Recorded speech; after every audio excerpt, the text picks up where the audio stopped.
হুম। বেশ। আচ্ছা, যেটা বলার বক্তব্য সেটা হচ্ছে যে আমার তোমরা বলেছে এক্সটিএইচএল ওইটা বলতে, তাই তো? দেখো এক্সটিএইচএল এখানটা লেখা কি আছে, কালকে আমি লেখাটা আপলোড করিনি না, এই লেখাটা, এটা বোধহয় কালকে আমার আপলোড করা হয়নি।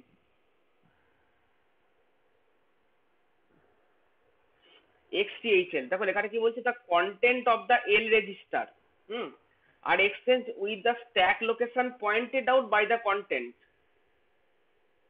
অর্থাৎ স্ট্যাক লোকেশন যেখানে পয়েন্ট আউট করছে, সেই পয়েন্ট আউট করা জায়গার সাথে তোমার এইচএল পেয়ারের এক্সচেঞ্জ হবে, এইটা হচ্ছে এক্সটিএইচএল।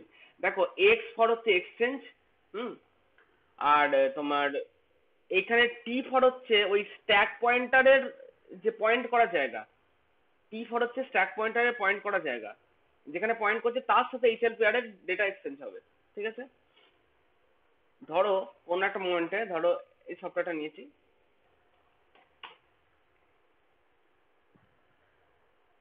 ধরো কিছু কিছু কাজ করছো না, মানে তোমার স্ট্যাক পয়েন্টারের মধ্যে 0000 ভ্যালু আছে। ঠিক আছে? তো মনে করো আমি একটা ইনস্ট্রাকশন নিলাম, ধরো ইনস্ট্রাকশন কিরকম বলবো, ধরো যা হোক একটা ইনস্ট্রাকশন নিচ্ছি আর কি। ঠিক আছে? আমি ধরে নাও আমি কল বলে ইনস্ট্রাকশন নিলাম, বা একটা কাজ করি, এটা ওয়ার্ড ইয়ে করে দিই, লোকেশনটা চেঞ্জ করি, স্টার্টিং লোকেশনটা মনে করো আমি 1000 থেকে নিচ্ছি। ঠিক আছে? বা 1000 থেকে না নিয়ে ধরো 2000 থেকে নিচ্ছি, 1050 থেকে নিচ্ছি। 1050 থেকে আমি আমার প্রোগ্রাম লেখা শুরু করছি। তো ধরো আমি ওখানে লিখেছি কল 3050, কথার কথা বলছি, কল 3050 লিখেছি, আর লিখেছি এক্স। আর আচ্ছা, আর আরেকটা কাজ করি, সেটা হচ্ছে তোমার এইচএল পেয়ারের মধ্যে একটা ডেটা মনে করো নিয়েছি আগে থেকে, এলএক্সআই এইচ কমা, ধরো একটা নিয়েছি 8899। অর্থাৎ দেখো এইচএল পেয়ারের মধ্যে 8888 আর লোয়ার বিট 99 হচ্ছে এল এল রেজিস্টারে ঢুকলো। এরপর আমি করছি এক্সটি, এরপরেই করি, এই কলটা লাগবে না আমার, থাক। মনে করো আমি লিখলাম এক্সটিএইচএল। তো এই যে কি করেছি না, এলএক্সআই এইচ কমা 8899 আর এক্সটিএইচএল নিয়েছি। আচ্ছা এক্সটিএইচএল ওখানে একটা ভ্যালু বসিয়ে দিই আগে। এক্সটিএইচএল যদি 00 পয়েন্ট করে থাকে, তাহলে 00 তে একটা ভ্যালু ভরে দিই, ধরো এমপিআই এ কমা 22, দিয়ে ওটা এসটিএ করছি, 0000 তে এসটিএ করে দিচ্ছি। আর এমভিআই বি কমা ধরো মনে করো একটা ইয়ে নিচ্ছি, এটা কত নিচ্ছি, 22, এখানে নিচ্ছি 33, সেইটা আমি এসটিএ করে দিচ্ছি 0001। আমি তার মানে কি করলাম দেখো, 0000 তে একটা 22 বলে ডেটা ভরে দিচ্ছি, আর 0001-এ 33 বলে একটা ডেটা আমি ভরে দিচ্ছি, সরি ডেটা ভরে দিচ্ছি। আর কি হচ্ছে কি, এইচএল পেয়ার মধ্যে 8899 রাখছি। তো যদি ধরো এটা আমি এক্সিকিউট করি তাহলে কি দাঁড়াবে, না প্রথমে ধরো এইচএল এর মধ্যে ঢুকলো, 8899 ঢুকে গেল, ও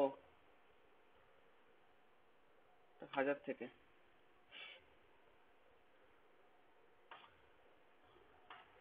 তো কত লিখেছি, 1050, ও সরি 1050 লিখেছি, 1050। হ্যাঁ এইচএল আর এল এর মধ্যে 8899 ঢোকালাম। তারপরে কি করছি, আহ, দেখো 0000 লোকেশনে আমি 22 বলে ডেটা ঢোকাচ্ছি, আর 0001 লোকেশনে আমি 33 বলে ডেটা ঢোকাচ্ছি। ঠিক আছে? এবার আমি কেন এই রেজিস্টার দুটো ডেটা ঢোকালাম, তার কারণটা হচ্ছে স্ট্যাক পয়েন্টার এই মুহূর্তে পয়েন্ট আউট করছে 0000 কে। তো স্ট্যাক পয়েন্টার যেখানে পয়েন্ট আউট করেছে, সেই পয়েন্ট আউট করা লোকেশনের যে দুটো ডেটা, তার সঙ্গে এইচএল পেয়ারের এক্সচেঞ্জ হবে যদি এক্সটিএইচএল ইনস্ট্রাকশন এক্সিকিউট করি। তো দেখো যে মুহূর্তে আমি এক্সটিএইচএল করলাম, করার সঙ্গে সঙ্গে কি হলো, দেখো রেজিস্টার ডেটাগুলো এক্সচেঞ্জ হয়ে গেছে। অর্থাৎ দেখো এখানে ছিল আমার 3322, আর এখানে হয়ে গেছে 9988। দেবাশিস বোঝা গেছে ব্যাপারটা? হ্যালো? হ্যাঁ স্যার। মানে ওইটা এটা, ওটা বুঝতে পারছো তো কি? XCHL বেসিক্যালি একটা ডেটা এক্সচেঞ্জ করবে এইচএল পেয়ার সাথে। কোথাকার ডেটা এক্সচেঞ্জ করবে? না স্ট্যাক পয়েন্টার সেই মোমেন্ট সেই মুহূর্তে যেখানে পয়েন্ট আউট করছে, পার্টিকুলারলি সেই জায়গাটা, ঠিক আছে, পার্টিকুলার সেই জায়গাটা করছে আর কি, আর কিছু না। তো এক আর স্যার সেকেন্ড, স্ট্যাক আর স্ট্যাক পয়েন্ট আছে এই দুটো স্যার একটু বলতেন তো। স্ট্যাকটা হচ্ছে কাকে, আমি স্ট্যাকটা আজকে বলবো। স্ট্যাক হচ্ছে, চলো আমি একবার বলার সময় বলে দিই স্ট্যাকটা কি। ওই মনে আছে কালকে দেখলে পরপর তিনখানা অপারেশন করছিলাম, তো তিনখানা অপারেশন যখন আমি করছি, বেসিক্যালি তিনখানা অপারেশনের ক্ষেত্রে আমি কিন্তু যেটা করছিলাম, পরপর পরপর একটা জায়গায় জমা হয়েছিল, মনে আছে পরপর পরপর একটা জায়গায় করে জমা হয়েছিল। তো সেই যে যেখানটায় জমা হয়েছিল সেই জমা হওয়ার জায়গাটা বলছি আমি, ওই জায়গায় যে টোটাল ইয়েটা সেইটা হচ্ছে স্ট্যাক স্ট্যাক। তো চলো আমি স্ট্যাক জিনিসটা আছে বলবো, অলরেডি আমি দেখাচ্ছি জিনিসটা। আচ্ছা, তার তার আগে বলার আগে, স্ট্যাকটা বলার আগে এই দুটো চারটে ইনস্ট্রাকশন বাকি আছে একটু বলে দিই। কিছুই বাকি বাকি সেরকম ব্যাপারটা না, বাকি মানেটা হয়তো তোমরা জানো, ইন্টারাপ্ট গুলো জানো না। আচ্ছা, প্রথম একটা ইনস্ট্রাকশন দেখো লেখা আছে নপ, এনওপি নপ। নপের পর কোনো অপারেন্ট নেই, অর্থাৎ শুধু এনওপি একটা ইনস্ট্রাকশন নপ। তো নপ মানে বুঝতে পারছো, নো অপারেশন। নপ কথা হচ্ছে নো অপারেশন ইজ পারফর্মড, মানে ইনস্ট্রাকশন ফেচ হবে আর ডিকোড হবে, আর কোনো কাজ হবে না। দেখো কাজটা কি, আমি যদি কোথাও ধরো নপ লিখে দিই, অর্থাৎ তোমার যদি কখনো মনে হয় যে কোন একটা মুহূর্তের জন্য মাইক্রোসফটকে আমি একটু ওয়েট করাবো, কোনো কাজ করাবো না, ধরো সব জায়গায় নপ নপ নপ নপ লিখে দিচ্ছি, তো নপ মানে হচ্ছে নো অপারেশন। নো অপারেশন মানে কোনো কাজই করবে না। এ আবার কি হলো?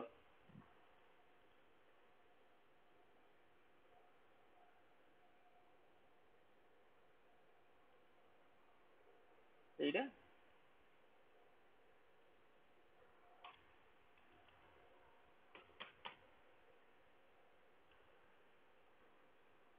নপ নিচ্ছে না কেন? ব্লু কালার দেখাচ্ছে, ও নিচ্ছে না কেন?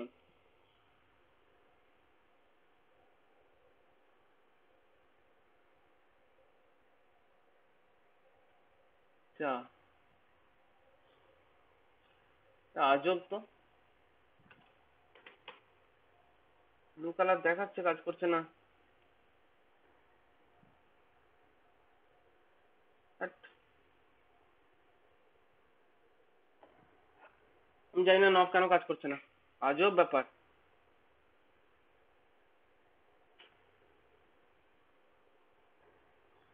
আই এম ভেরি সরি, আমি জানি না নব কেন কাজ করছে না। নব একটা ঘুম মানে মানে এমন একটি অপারেন্ট যেটা কোনো মানে ইয়ে হয় না, মানে দেখো ব্লু কালার হয়েও গেছে মানে ইনস্ট্রাকশনটা বুঝতেও পারছে, কিন্তু অ্যাসেম্বল করতে গেলে তখন নিচ্ছে না। আমার না একটা জিনিস মনে হয়, এইটা এই সফটওয়্যারটা যে সফটওয়্যারটা আমি ইউজ করছি, এই যে এই সফটওয়্যারটা, এটা অ্যাকচুয়ালি বহু পুরনো সফটওয়্যার, মানে বহুকাল ধরে লোকজন এই সফটওয়্যারটা ইউজ করে আসছে। এবার আমাদের অপারেটিং সিস্টেম গুলো নতুন, মানে আমাদের উইন্ডোজ 10 সবকিছু পুরোপুরি সাপোর্ট করে না। তো আমাদের এই প্রসেসর গুলোও একটু ইয়ে লেভেলের প্রসেসর, মানে মানে এই প্রসেসর সময় অসুবিধা নেই, মানে বিটের প্রবলেমের জন্য অনেক সময় নেয় না। একে তো জাভায় তৈরি করা সফটওয়্যার, তারপরে এই বিটের প্রবলেমের জন্য অনেক কিছু ইনস্ট্রাকশন গন্ডগোল করতে পারে। আমার মনে হচ্ছে এটা একটা বড় কারণ। নব না নেওয়ার কিছু নেই, জানি না কারণ নবটা স্যার নিচ্ছে না। ফোনেরটা একবার ট্রাই করে দেবো? হ্যাঁ করে দেখতে পারো, হবে তো, হবে না কেন? এটাই হ্যাঁ, হচ্ছে না, ওটা যদি। না না, পরে পরে একটু পরে করো তাহলে, এখন থাক, আমি করিনি আপাতত, পরে দেখবে। হবে না হওয়ার কিছু নেই, এটা নবটা কেন কাজ করছে না আমি জানি না, যাই হোক। স্যার পর বলছি নবটা কি কাজ করছে, মানে নব, স্যার নবটা বলতে কি স্যার মানে পজ হয়ে থাকবে নাকি স্যার কখনোই কাজ করবে, মানে কোনো কাজই হবে না ওটা দিয়ে, মানে ওটা নপের দেওয়া হয়? কাজটা হচ্ছে, হ্যাঁ নপের কাজটা হচ্ছে ইনস্ট্রাকশন এক্সিকিউট হবে, যেমন অপকোড ফেচ হয়ে চারটে চারটে টি স্টেট লাগে, সব হবে, কিন্তু আর ওর কোনো কাজ নেই, মানে ওটা জাস্ট দেখে ইনভ্যালিড, ইনভ্যালিড, কোনো কাজ নেই। মানে জাস্ট নপ লেখাটা শুধু পড়লো। ধরো যে কোনো ইনস্ট্রাকশন পড়ার পরেই কি করে, মানে এই টোটাল আর্কিটেকচারটা একটু খেয়াল করো, নিচে তোমার একটা কন্ট্রোল ইউনিট থাকে, যে কোনো ইনস্ট্রাকশন রিড করার পরেই কন্ট্রোল ইউনিট কি করে, সেটাকে রিড করার চেষ্টা করে, মানে রিড করে ওটাকে বুঝে বোঝার কাজ করে যে আমাকে কি কি কাজ করতে হবে। আর নপ ইনস্ট্রাকশন পাওয়া মানে শুধু মেমোরি থেকে ধরো এই নপের যে ইয়েটা ওটা ফেচ হলো, ফেচ হয়ে বুঝে গেল না কোনো কাজ নেই, কিছু কাজ করতে হবে না, শুধু চুপচাপ বসে থাকা। বুঝতে পেরেছো? তোমরা কি হয় বলছি, সি প্রোগ্রামে ধরো আমরা এরকম একটা ইনস্ট্রাকশন এক্সিকিউট করেছি, এই এরকম একটা কমেন্ট লিখেছি সি প্রোগ্রামে, যে ধরো এরকম লিখেছি যে ধরো ইফ ইফ ধরো কোনো একটা কন্ডিশন যে এ লেস দেন 0, আমরা আমরা প্রোগ্রাম করেছি তো আগে। ধরো যদি এ লেস দেন 0 হয় তাহলে আমরা বলছি ইয়ে একটা শুধু শুধু কোলন দিয়ে দিলাম। যদি ইফ এটা হয় তাহলে এই, বা ধরো ইফ এ হয় তাহলে একটা ধরো এরকম একটা কাজ করলে যে বি প্লাস প্লাস, কথার কথা বলছি, একটা জাস্ট একটা স্যাম্পল কোড ভাবো, আর লিখলাম এলস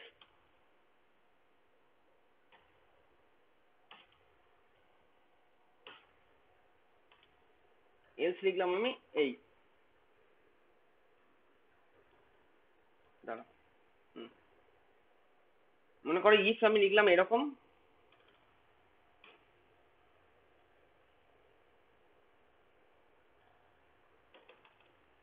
যদি এস লেস দেন 0 হয় তাহলে বিটা ইনক্রিমেন্ট করে চলবে, এলস এই, এলস মানে না হলে কিচ্ছু করতে হবে না। ঠিক আছে, তাহলে এই এলস যে কিচ্ছু করতে হবে না, আমি একটা শুধু কোলন দিয়ে দিচ্ছি, মানে কিছু করতে হবে না। যখন এই সি প্রোগ্রাম অ্যাসেম্বলি কোডে জেনারেট হবে তখন এই জায়গাটায় এরকম একটা কন্ডিশন দাঁড়াবে যে এরকম হলে এই কাজ করো, ধরো এই আইএনআর যে রেজিস্টারে নিয়ে ইনক্রিমেন্ট করছে সেই রেজিস্টারে আইএনআর করবে, ইনক্রিমেন্ট করবে, এলস না হলে এনওপি নপ, অপারেশন মানে কিছু করতে হবে না। এইরকম কেসে এনওপি দরকার হয়েছে। দীপ বুঝতে পেরেছো ব্যাপারটা কি বললাম? হ্যাঁ স্যার বুঝতে পেরেছি। আচ্ছা, পরবর্তী হচ্ছে দেখো হল্টের কাজ তোমরা সবাই জানো, এইচএলটি। এটা হচ্ছে হল্ট আর এন্টার ওয়েট স্টেট, মানে সিপিইউ ফিনিশেস এক্সিকিউটিং না কারেন্ট ইনস্ট্রাকশন। এক কারেন্ট যে ইনস্ট্রাকশন আছে সেটা ফিনিশ করার হল্ট মানে ব্যাস, ও আর যাবে না। হল্ট তুমি যদি না দাও তাহলে দেখো প্রোগ্রাম কাউন্টার, ধরো আমি এটা এই যে ইনস্ট্রাকশন লিখেছি, কথার কথা বলছি, ধরো যাও একটা ইনস্ট্রাকশন আমি লিখেছি, লেখার পর আমি হল্ট দিলাম না, তাহলে হল্ট যদি না দিই তাহলে কি হবে দেখো, ধরো আমি সিমুলেশনটা রান অল অ্যাট টাইম করে দিলাম, মানে রান করতে দিয়ে দিলাম, দেখো দেখো এটা এই যে নীল রঙের এটা ঘুরেই চলেছে কেন বলো তো? কারণটা হচ্ছে আমার মানে প্রোগ্রাম এক্সিকিউশন হয়েই চলেছে, আমি দাঁড়াতে পারিনি। এই যে 105D তে লাস্ট এসেছিল প্রোগ্রাম কাউন্টার, তারপর বেড়েই চলেছে, এখানে দেখাচ্ছে না ঠিকই, মানে এখানে দেখায় না, এটাকে ম্যানুয়ালি স্টপ করলে হয়তো, দেখো ম্যানুয়াল স্টপ করলে দেখালো প্রোগ্রাম কাউন্টার, দেখো এত হয়ে গেছে, এতগুলো ক্লক সাইকেল চলেছে। মানে আমি যেটা বলতে চাইছি সেটা হচ্ছে যে তোমার এই তুমি হল্ট না দিলে কিন্তু প্রোগ্রাম কাউন্টার পরপর এক্সিকিউট করেই চলবে, চলতেই থাকবে। তো হল্ট দেওয়া মানে হচ্ছে দাঁড়িয়ে যাও, এটা তোমরা জানো হল্টের কাজটা। তো নপ আর হল্ট হচ্ছে মানে মাঝে মাঝে, মানে হল্ট তো খুবই গুরুত্বপূর্ণ, যে কোনো প্রোগ্রামের শেষে তোমাকে হল্ট একটা দিতেই হবে, নাহলে অনন্তকাল ধরে প্রোগ্রাম রান করবে। আর হচ্ছে তোমার নপটা তো বোঝা গেল। পরবর্তী যে দুটো কন্ট্রোল ইনস্ট্রাকশন আছে ডিআই ইআই, এগুলো হচ্ছে ইন্টারাপ্টের জন্য লাগে। ই ফর হচ্ছে এনেবল আর ডি ফর হচ্ছে ডিসেবল। তো ডিআই হচ্ছে ডিসেবল ইন্টারাপ্ট আর ইআই হচ্ছে এনেবল ইন্টারাপ্ট। ইন্টারাপ্ট ব্যাপারটা তোমাদেরকে বলেছিলাম, আমি ইন্টারাপ্টটা পরের দিন পড়াবো। ইন্টারাপ্ট এর অল্প কিছু কনসেপ্ট তোমাদের আমি দিয়েছি। ইন্টারাপ্ট কি করে না, ধরো একটা কাজ চলছে, যে মোমেন্টে ইন্টারাপ্ট এলো ও সঙ্গে সঙ্গে অন্য একটা জায়গায় লোকেশনে চলে গেল এই কাজ এক্সিকিউট করতে, সেখানকার কাজ কমপ্লিট করে ও আবার আগের জায়গায় ফিরে এলো, সেটাকে বলছিলাম ইন্টারাপ্ট করা। তো যদি সেটা কখন কাজ করবে, যদি তুমি ইআই এই ইনস্ট্রাকশনটা দিয়ে রাখো, ইআই এর পর কোনো রেজিস্টার দিতে হয় না, কোনো রেজিস্টারের সঙ্গে সম্পর্কিত না, ইআই দিয়ে রাখা মানে হচ্ছে এনেবল ইন্টারাপ্ট, অর্থাৎ ইন্টারাপ্ট ফাংশনটা আবার এনেবল হলো। আর যদি তুমি ডিআই করে রাখো অর্থাৎ ডিসেবল ইন্টারাপ্ট করে রাখো, তাহলে কিন্তু বাইরে থেকে যতই ওই ইন্টারাপ্ট গুলো ঢুকুক ও নিজের কাজ ছেড়ে বাইরে কোথাও যাবেই না করতে। বেসিক্যালি তোমাকে ইন্টারাপ্টের কনসেপ্ট যেটা বলেছেন, ধরো তুমি বই খুলে পড়ছো, একটা কাজ পড়লো, তুমি বইয়ের ওইখানে একটা পেন দিয়ে চাপা রাখলে, বইটা বন্ধ করলে, ভেতরে একটা পেন ঢুকিয়ে যে কোন পাতা অবধি পড়েছিলাম পড়ে কাজটা করতে চলে গেলে, এসে আবার ওইখান থেকে পড়া শুরু করলে। তো এটা হচ্ছে তোমাকে কেউ ডাকলো তুমি যদি রেসপন্স করো তবেই। তুমি যদি তোমার ইন্টারাপ্টকে ডিসেবল করে রাখো তাহলে বাইরে থেকে কেউ ডাকলেও তুমি পাত্তা দেবে না। বাই ডিফল্ট জেনে রাখো, বাই ডিফল্ট কিন্তু ইন্টারাপ্ট ডিসেবল থাকে, বাই ডিফল্ট ইন্টারাপ্ট বাইরে থেকে ঢুকবে না। যদি তুমি ইআই করে রাখো অর্থাৎ এনেবল ইন্টারাপ্ট করে রাখো তবে ইন্টারাপ্ট জিনিসটা কাজ করবে। তোমার যদি মনে হয় যে না এখন এই কাজের সময় ইন্টারাপ্ট আবার বন্ধ করতে হবে, এখন ইন্টারাপ্ট করা চলবে না, তাহলে সেখানে একবার ডিআই করে দাও, ডিআই করলেই ডিসেবল ইন্টারাপ্ট হয়ে যাবে। যখন ইন্টারাপ্ট ডিটেল পড়াবো তখন এটা দেখলে পরিষ্কার বুঝতে পারবে। এবং এখানে লেখাগুলো কি লিখেছে, এই যে ফ্লিপ ফ্লপটা ইন্টারাপ্ট ফ্লিপ ফ্লপটা হয়ে যায়, এই ইন্টারাপ্ট ফ্লিপ ফ্লপের একটা স্ট্রাকচার আছে, স্ট্রাকচারটা দেখাবো, দেখালে বুঝতে পারবে। তো জাস্ট এই হচ্ছে কন্ট্রোল ইনস্ট্রাকশন। আরো দুটো কন্ট্রোল ইনস্ট্রাকশন আছে, ওগুলো আমি এখন বলিনি। না আরো দুটো কেন, আরো 4টে কন্ট্রোল ইনস্ট্রাকশন আছে, ওইগুলো থাক। ওগুলো হচ্ছে একটা আমাদের সিমরিম ইন্টারাপ্ট পড়ানোর দিন পড়াবো, আর একটা আর দুটো আছে ইন আর আউট, ওগুলো পোর্ট যখন পড়াবো তখন পড়াবো। বাকি তোমার হচ্ছে ইনস্ট্রাকশন মোটামুটি এই জায়গাটায় শেষ। ঠিক আছে, এত রকম ইনস্ট্রাকশন আছে, সব ইনস্ট্রাকশন মনে রাখতে হবে না, আমি আগে বলছি। তবে এইখানে দেখো এই স্লাইডটা 5th স্লাইড, যেটা শুধুমাত্র ইনস্ট্রাকশনের। তো তার জন্য বলেছি কোনগুলো অবশ্যই সারা জীবন নয়, মানে যতদিন তুমি কম্পিটিটিভ এক্সামের পরীক্ষা বা ইয়ে দেবে ততদিনের জন্য এগুলো মনে রাখতে হবে। MOV, MVI, LDA, STA, exchange, এগুলো সবকটাই মনে রাখতে হবে। দেন তোমার আছে এখানে দেখো add, ADC, ADI, ACI, accordingly তোমার হচ্ছে অ্যাডিশনের হলো, তারপর সাবট্রাকশন হলো, সেরকম 4টে, এটা জানো। দেন তোমার ইনক্রিমেন্ট রেজিস্টার পেয়ার, ডিক্রিমেন্ট আর ডিক্রিমেন্ট রেজিস্টার পেয়ার, তারপরে তোমার হচ্ছে এলএক্সআই, ড্যাড, তারপরে এদিকে তোমার হচ্ছে এলডিএক্স, এলএইচএলডি, স্ট্যাক্স, এগুলোর কাজ। তারপরে হচ্ছে তোমার স্ট্যাক্স বললাম, তারপর হচ্ছে এলএইচএলডি হলো তোমার এসএইচএলডি। তারপরে তোমার হচ্ছে কম্পেয়ার ইমিডিয়েট, অ্যান্ড ইমিডিয়েট। তারপরে তোমার হচ্ছে এক্সর ইমিডিয়েট, অর ইমিডিয়েট। হ্যাঁ, এগুলো সব মনে রাখতেই হবে। তারপর আরএলসি, আরআরসি মানে রোটেটেড যে 4টে। তারপরে হচ্ছে তোমার কমপ্লিমেন্ট, তারপরে ক্যারি সেট করার, ক্যারি সেটটা অতটা ইম্পর্টেন্ট না, হ্যাঁ এটা অতটা ইম্পর্টেন্ট না, এটা আমি ইটালিক্স করে দিলাম, হ্যাঁ এটা অতটা ইম্পর্টেন্ট না। তারপরে তোমার হচ্ছে এই জাম্পের সব কটা মনে রাখতে হবে, JMP, JC, JNC, JP, JM, plus minus, zero, non zero, parity even, parity odd, এই কেসগুলো সব মনে রাখতে হবে। আচ্ছা, এইগুলো মনে রাখার দরকার এইটাও এক্সটিএইচএল আর এসপিএইচএল অতটা ইম্পর্টেন্ট না, মানে পরীক্ষার জন্য বলছি আর কি, অতটা ইম্পর্টেন্ট না। এক্সটিএইচএলটা ইম্পর্টেন্ট, মনে রাখতে হবে। আর হচ্ছে এখানটায় পুশ পপ খুবই ইম্পর্টেন্ট, মনে রাখতে হবে। তারপরে হচ্ছে তোমার দেখো এইখানে এই জাম্পগুলো যেরকম বললাম, এইগুলো কিন্তু কোনোটা ইম্পর্টেন্ট নয়। এই সিসি, সিএনসি এগুলো তোমাদের একদমই লাগবে না প্রায়, হ্যাঁ এটা অতটা ইম্পর্টেন্ট না। এই রিটার্নটা খুবই ইম্পর্টেন্ট, এই রিটার্ন যখন আমরা ইয়ে থেকে রিটার্ন করবো, ফাংশন থেকে তখন রিটার্নটা লাগে। আচ্ছা, তারপরে এগুলো রিটার্ন অন ক্যারি, এইগুলো অতটা ইম্পর্টেন্ট নয়। জাম্পগুলো হচ্ছে ইম্পর্টেন্ট, এই তোমার রিটার্ন আর হচ্ছে কল, এই ইনস্ট্রাকশন গুলো অতটা ইম্পর্টেন্ট নয়, কিন্তু তোমার এর আগে যেটা বললাম আমি এই জাম্পের গুলো ইম্পর্টেন্ট। আর হচ্ছে তোমার এনওপি, হল্ট, ডিআইআই, এগুলো খুবই ইম্পর্টেন্ট। আর পরে যে 4টে আছে ওই 4টাও খুব ইম্পর্টেন্ট। ঠিক আছে, এই এতগুলো ইনস্ট্রাকশন মনে রাখতে হবে কাজ। ওকে, এরপরে ইনস্ট্রাকশনের এইখান থেকে যেটা পরীক্ষায় প্রত্যেক বছর কোশ্চেনটা আসে, সেটা হচ্ছে অ্যাড্রেসিং মোড। প্রত্যেক বছর পরীক্ষায় এটা আসবেই আসবে, একদম ধরা বাঁধা। এইটার আসবে, না হলে 805 আসবে, দুটো কোনো একটা জায়গায় এটা আসবে। এই অ্যাড্রেসিং মোড ব্যাপারটা কি? আচ্ছা এক সেকেন্ড, এই অ্যাড্রেসিং মোডে যাওয়ার আগে তোমাদেরকে ইনস্ট্রাকশন থেকে একটা জিনিস জিজ্ঞাসা করে নিই। কোনো ইনস্ট্রাকশনের কোনো জিনিস সম্পর্কে কোনো কনফিউশন বা কিছু আছে এই মোমেন্টে? থাকলে একটু বলো। যত ইনস্ট্রাকশন পড়ানো হয়েছে কোনোটায় কোনো রকম কনফিউশন বা কিছু এখন অবধি কারো? স্যার আছে বলো। স্যার এলডিএক্স ওইটা একটু বল দিন তো। এলডিএক্স, আচ্ছা হুম, এলডিএক্স এইটা, এক্স মানে কি?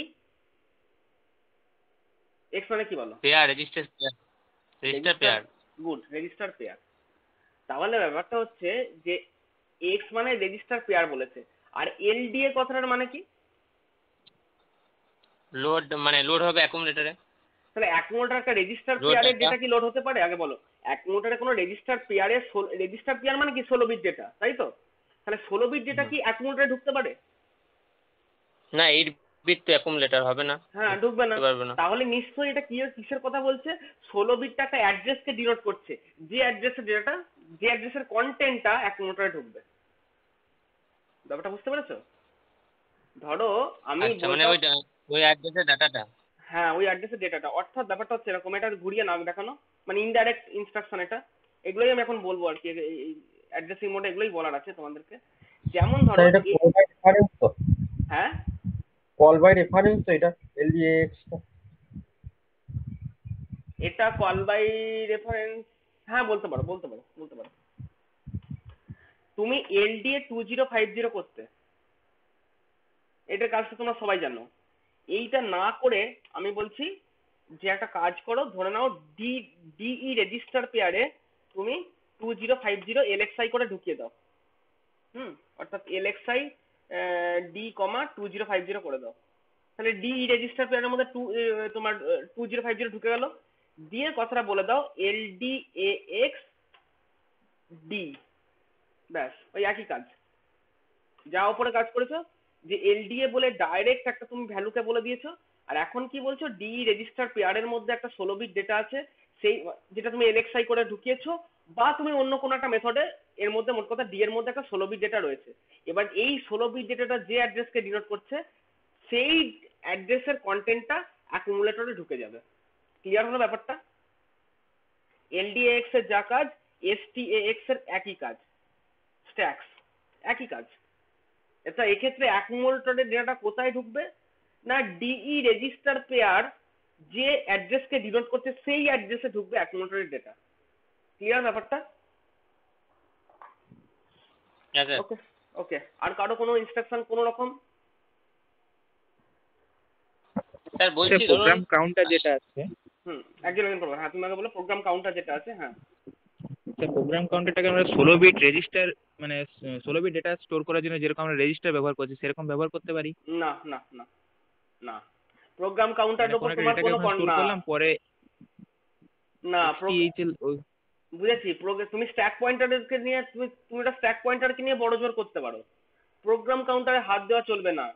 প্রোগ্রাম কাউন্টার হচ্ছে ওর আচ্ছা নিজের জিনিস, কারণ প্রোগ্রাম কাউন্টারের মেনলি কাজটা কি, এই প্রোগ্রাম কাউন্টারের কাজটা হচ্ছে বেসিক্যালি, ও কিন্তু পরপর লাইন বাই লাইন, এই যে ইনস্ট্রাকশনটা এক্সিকিউট হচ্ছে তার পরের ইনস্ট্রাকশনটা ওর মধ্যে লেখা থাকে, কাজে ওটা তো ওর জিনিস, ওটা ওর নিজের জিনিস, ও নিজে ওইভাবে করে। তুমি যদি ওটার উপর কন্ট্রোল নিতে চাও তাহলে আর মাইক্রোপ্রসেসর চলবে না। হ্যাঁ তুমি ওইটার উপর কন্ট্রোল নিতে পারো। তুমি কিভাবে কন্ট্রোল নেবে ইনডাইরেক্টলি বলবে। তুমি প্রোগ্রাম কাউন্টারের মধ্যে ডাইরেক্ট কোনো ভ্যালু ওইভাবে ভরতে পারো না। তোমাকে যদি ভরতে হয় তোমাকে কল ইনস্ট্রাকশন এক্সিকিউট করে ভরতে হবে।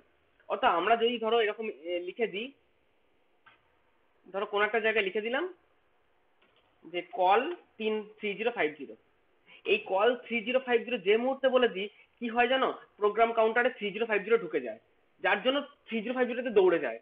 তুমি ডাইরেক্ট কোনো রেজিস্টারের ডেটা প্রোগ্রাম কাউন্টারে কপি করতে পারো না, তুমি বড়জোর এই কল ইনস্ট্রাকশন দিয়ে 3050 তে যেতে বলছো, তার মানেই প্রোগ্রাম কাউন্টারে ইন্টারনালি 3050 লোড হচ্ছে, তবেই ওটা 3050 তে দৌড়ে যাচ্ছে। এবং দৌড়ে যাওয়ার সময় ও যে ফিরত আবার আসবে, তার জন্য ব্যবস্থাটা ও নিজেই করে রাখছে। এই কল ইনস্ট্রাকশন এক্সিকিউট করার সঙ্গে সঙ্গে, কালকে দেখেছো যে কিভাবে স্ট্যাক পয়েন্টার দুম করে একটা জায়গা অ্যালট করে পুরোনো ডেটাটাকে রেখে দিল, দেখেছো তো তোমরা? তো সেই কাজটা স্ট্যাক পয়েন্টার নিজেই দায়িত্ব নিয়ে করবে, তোমাকে সেটা ভাবতে হবে না। কিন্তু ব্যাপারটা হচ্ছে যে তুমি প্রোগ্রাম কাউন্টারে ডাইরেক্ট কোনো ভ্যালু ব্যবহার করতে পারো না। তুমি যেটা করতে পারো, প্রোগ্রাম কাউন্টারকে একটা কল ইনস্ট্রাকশন দিয়ে দিলে ও সেইখানে দৌড়ে গেল। ঠিক আছে, ব্যাপারটা বোঝা গেছে? আর কারো হ্যাঁ আরেকজন কি কি হ্যাঁ কি হচ্ছিল বলো? স্যার বলছি ধরুন 2000 লোকেশনে একটা 8 বিট ডাটা আছে 00 AB, ঠিক আছে? না 00 এবি থাকবে না, এবি থাকবে। শুধু এবি থাকবে তো? আর তুমি তাহলে ওই ডাটা তুমি 00টা এখানে রাখতে পারো। এইভাবে তুমি রাখতে পারো। হায়ার বিটটা মানে তুমি যেটা চাইছো, আচ্ছা কি হায়ার বিটটা পরের লোকেশনে রাখতে পারো। ওই ডাটাটা যদি আমি রেজিস্টার পেয়ারে আনি তাহলে কি করে হবে? মানে রেজিস্টার পেয়ারে যদি ওই ডাটাটা আনতে চাই, আছে তো ইনস্ট্রাকশন। LXI করবো তো? না না না না না, LHLD, LHLD LHLD, তুমি এখান থেকে HL পেয়ারের মধ্যে ডাইরেক্ট লোড হয়ে যাবে। অর্থাৎ তুমি ধরো LHLD দিয়ে 2000 দিলে, তাহলে কি হবে, এইচ এর মধ্যে দেখবে ওই ইয়েটা ঢুকেছে, এ বিটা ঢুকেছে, আর এল এর মধ্যে অটোমেটিক তার পরের ডেটা ঢুকে আছে 00। আর আমি যদি স্যার এইচএল ছাড়া অন্য রেজিস্টার হয় না, পেয়ার করতে নেই চাই? নেই নেই নেই স্যার এইচ এর মধ্যে 00 ঢুকবে তো? সরি সরি, হ্যাঁ হ্যাঁ, আমি আমি আবার কি ভুলটা বললাম, হ্যাঁ ঠিক, 00 এখানে ঢুকবে, এখানে এবি ঢুকবে, সরি, হ্যাঁ হ্যাঁ, কি বলছো, না এইচএল ছাড়া অন্য কোনো রেজিস্টার হবে না, অ্যালাউ নেই। ও আচ্ছা আচ্ছা। হুম। তুমি এইচএল এ নাও, তারপরে এইচএল থেকে অন্য কোথাও কপি করলে করো, সেটা অ্যালাউবেল, তুলতে হবে তোমাকে এইচএল দিয়ে।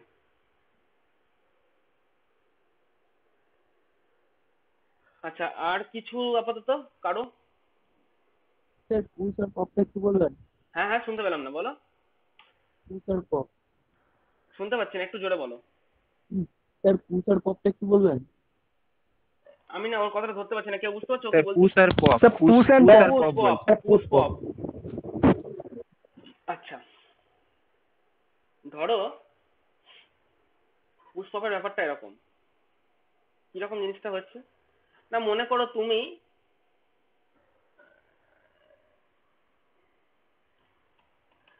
মনে করো 1000 লোকেশন থেকে কিছু প্রোগ্রাম লিখতে শুরু করেছো, ধরো MVI A,99, তারপরে লিখে তুমি MOV ধরো B,D, এরকম করে হাবিজাবি করে এক গাদা ইনস্ট্রাকশন লিখেছো, ঠিক আছে। এবার এইখানটায় মনে করো কিছু কাজকর্ম করেছো, বা হয়তো এখানে অ্যাড বি করেছো, এর মাঝে মাঝে যা, মাঝে মাঝে নয়, মানে তোমার কাজের কাজ করেছো আর কি। এবার মনে করো কোন একটা এখানে অ্যাড বি করলে, কিন্তু বি এর একটা ভ্যালুটাকে তোমাকে এখনো রেখে দিতে হবে, বি এর ভ্যালুটা ডিলিট করলে হবে না, কাজটা ফুরায়নি এখন, তোমাকে এখনো এখন কাজ, ধরো কিছু কাজ করতে হবে বি এর ওই ভ্যালুটাকে নিয়ে। কিন্তু তারপরে তুমি একটা কোনো ফাংশনকে কল করছো, ধরো লিখছো কল 3000, কল 3000 লিখছো, মানে কল 3000 শুধু লিখলেই হবে না, তোমাকে ওই 3000 লোকেশনে কিছু ওই যে মানে ওখানে কাজ, ওটাকে সাব রুটিন বলে, আমি ওটা এক্ষুনি পড়াবো, সেটা তোমাকে ধরো ওখানে লিখে রাখতে হবে যে 3000 লোকেশনে গিয়ে কি কি কাজ আছে। ধরো ওখানেও গিয়ে এরকম কাজ আছে, ধরো এরকম LHLD করে কোনো একটা কাজ হলো, তারপর মনে করো বি রেজিস্টারকে নিয়ে কাজ আছে, এরকম করে কোনো একটা এরকম কাজ আছে। তারপরে আমার প্রশ্নটা হচ্ছে যে তোমার এইখানে অ্যাড বি করেছো, তারপর তুমি এখানে কল করেছো, কল করে এই লোকেশন থেকে এরকম ধরো কাজকর্ম সেরে টেরে এখানে ধরো রিটার্ন করবে, রিটার্ন করলে ও আবার কোথায় ফিরে আসবে, ধরো এর পরের লোকেশনটা ফিরে আসবে, ধরো এখানেও আছে DCR বি আছে, বা এরকম কিছু এরকম কেসগুলো আছে, আরো কিছু হয়তো কাজ আছে। আমার বক্তব্যটা হচ্ছে যে তোমার কল 3000 করলে, দিয়ে 3000 কে গেল, ওখানে গিয়ে রিটার্ন করে আবার এই জায়গায় আসবে, কিন্তু মুশকিলটা হচ্ছে যে দেখো এইখানে অ্যাড বি যখন করছো, বি রেজিস্টারকে নিয়ে একটা কাজ তুমি করেছো, আবার 3000 লোকেশনে বি রেজিস্টারকে আবার অন্য কাজে ইউজ করেছো, তাহলে আগের ডেটাটা কি বি রাখতে পারবে, বি এর যে রেজিস্টারের ডেটাটা ছিল সেটা কি আবার এই যখন ফিরে আসবে তখন কি আর আর আনতে পারবে? পারবে না। তা তোমাকে সেক্ষেত্রে কি করতে হবে, বি রেজিস্টারের এই কল ইনস্ট্রাকশন এক্সিকিউট করার আগে বি রেজিস্টারের ডেটাটা কোথাও সেভ করে রাখতে হবে তোমাকে টেম্পোরারি, যাতে আবার যখন ফিরে আসে ওই ডেটাকে তুমি তুলে নিতে পারো। তো 8085 কি ইনস্ট্রাকশন দিয়েছে, বলছে পুশ আর পপ বলে দুটো ইনস্ট্রাকশন দিয়েছে, তুমি যদি লিখে দাও পুশ বি, তাহলে কি হয়, পুশ বি লিখে দিলেই বি এর মধ্যে যা আছে, আর সি এর মধ্যে পুশ আর বি কিন্তু একটা রেজিস্টার পেয়ার, এখানে পুশটা হচ্ছে রেজিস্টার পেয়ারের কথা বলে, তো শুধু বি এর ডেটা নয়, পুশ বি করা মানে বি আর সি দুটো ডেটা একই সঙ্গে পার্টিকুলারলি মেমোরি একটা জায়গায় সেভ করে রেখে দেবো। এবার তুমি বি কে নিয়ে ফ্রিলি যা খুশি কাজ করবে করো, কোনো প্রবলেম নেই। তুমি যখন কল ইনস্ট্রাকশন থেকে ফিরে এলে, ফিরে আসার সময় বি এর ডেটাটা, আগের ডেটা ফেরত পাওয়ার জন্য পপ করে দাও, পপ বি করলে আবার বি আর সি তার আগের যে ভ্যালুটা স্টোর রেখেছিল ওখান থেকে তুলে নেয়। পুশ বি করলে বি সি রেজিস্টার পেয়ার একসাথে সেভ হবে, ঠিক আছে। আবার যদি করো তুমি, ধরো পুশ পুশ ডি করো, তাহলে তোমার ডিই রেজিস্টার পেয়ারের ডেটা কোথাও সেভ হবে। কালকে একটা জিনিস বলেছিলাম যে যখন আবার কল ইনস্ট্রাকশন থেকে ফিরে আসবে, তখন যাকে লাস্ট সেভ করেছিল তাকে আগে তুলে নিতে হবে, পপ ডি। আর না তুললে কি হয় তার এফেক্ট আমরা কালকে দেখিয়েছি, দেখবে পুরো উল্টে পাল্টে গেছে, মানে এক্সচেঞ্জ হয়ে গেছে ডেটা। ধরো তুমি প্রথমে বি এর ডেটা সেভ করেছো, তারপর ডি এর ডেটা সেভ করেছো, তারপর এইচ এর ডেটা সেভ করেছো, পুশ এইচ মানে এইচ এর মানে এইচ এর পেয়ার, তাহলে তুমি যখন তুলবে আগে এইচ কে তুলতে হবে, মানে যে অর্ডারে তুমি সেভ করেছো উল্টো দিকে তোমাকে তুলতে হবে, আগে এইচ করেছো, এইচ কে তুলে নিতে হবে, বি কে করেছো তারপর ডি কে তুলবে, তারপরে বি, আগে বি কে করেছিলে তারপর তুমি বি কে তুলবে। এইটা করলেই তুমি ওই পুরোনো ডেটাগুলো আবার সব ফেরত পেয়ে যাবে। ও নিজে নিজেই সেভ রাখবে, তোমাকে পার্টিকুলারলি বলে দিতে হবে না যে বিই রেজিস্টার পেয়ার ডেটা আমি অমুক লোকেশনে রাখলাম, তোমাকে বলতে হবে না। ও নিজের মতো মেমোরি অ্যালট করবে, স্ট্যাক পয়েন্টার নিজের মতো মেমোরি অ্যালট করবে এবং তোর নিজের স্ট্যাকে পরপর পরপর জমা রাখবে। ব্যাপারটা ক্লিয়ার সবার কাছে? পুশ আর পপ? বেশ। আচ্ছা, আর কারো কিছু? পুশ আর পপ আমি এক্ষুনি দেখাতাম, অ্যাকচুয়ালি আমি এক্ষুনি দেখাবো জিনিসটা তোমাদের। এইখানে এই যে সাবরুটিন ব্যাপারটা, সাবরুটিন স্ট্যাক ব্যাপারটা বলে দেবো, এই তখনই ওটা আরেকবার বলে দেবো আমি। যাই হোক, তো অ্যাড্রেসিং মোড, এই অ্যাড্রেসিং মোড সম্পর্কে কিছু কথা আমি আগে বলে দিই। এই অ্যাড্রেসিং মোড ব্যাপারটা তোমাদের সবার খুব ভালোভাবে জানা আছে। বইয়ে যেটা আছে, আগে অ্যাড্রেসিং মোড পড়ানো হয়, অ্যাড্রেসিং মোড পড়িয়ে নিয়ে তারপর ইনস্ট্রাকশন গুলো পড়ানো হয়। আমি যেটা করি, আমি আগে ইনস্ট্রাকশন পড়াই, প্রত্যেক বছর এটা করি, আগে ইনস্ট্রাকশন পড়াই তারপরে অ্যাড্রেসিং মোড গুলো বলি। তার কারণটা হচ্ছে, দেখবে কত তাড়াতাড়ি ধরতে পারবে। যেমন বলছে যে অ্যাড্রেসিং মোড ব্যাপারটা কি, বলছে যে আমরা বিভিন্ন তোমার মেমোনিক্স ইউজ করছি, তো এই যে এগুলো হচ্ছে বেসিক্যালি ইনস্ট্রাকশন গুলো বলা হয় মেমোনিক্স, ঠিক আছে? তো নেমোনিক্স এর ব্যাপারটা হচ্ছে যে আমি যে ইনস্ট্রাকশন গুলো ইউজ করছি সেইগুলো দিয়ে কি করবো, আমরা বেসিক্যালি কিছু রেজিস্টার থেকে কিছু রেজিস্টার ডেটা ট্রান্সফার করি।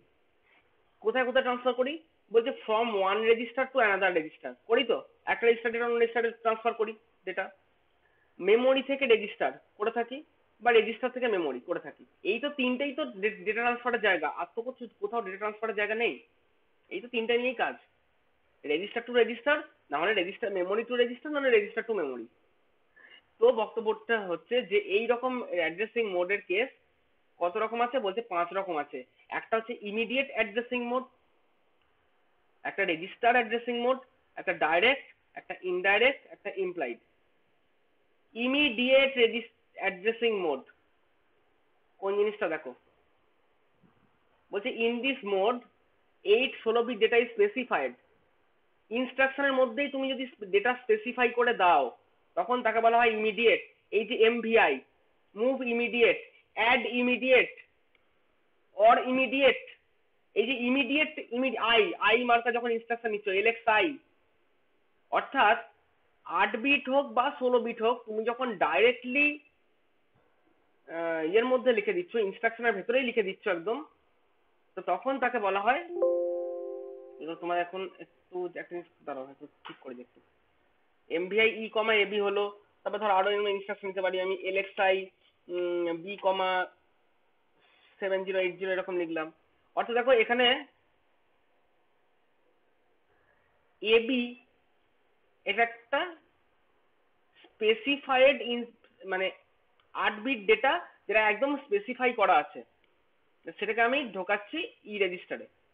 তা যখন আমি 8 বিট ডেটা হোক বা 16 বিট ডেটা হোক একদম ইনস্ট্রাকশনের ভেতরেই স্পেসিফাই করে দেবো, তখন তাকে বলা হয় ইমিডিয়েট অ্যাড্রেসিং মোড। অর্থাৎ move immediate, load register pair immediate, তারপর ধরো তোমার লিখলাম যে অ্যাড ইমিডিয়েট,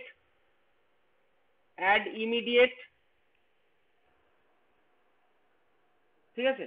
তো আই ফর হচ্ছে ইমিডিয়েট। পরিষ্কার বোঝা গেছে সবার? কারো বুঝতে অসুবিধা নেই? কত তাড়াতাড়ি ধরতে পারবো দেখো জিনিসগুলো। পরবর্তী হচ্ছে দেখো রেজিস্টার অ্যাড্রেসিং মোড, যেখানে বলছে যে data is copied from one register to another, তাকে বলে রেজিস্টার অ্যাড্রেসিং মোড। এটা কি? যেমন ধরো এমওভি ই কমা এইচ, কোনো আগেরটার উল্টো।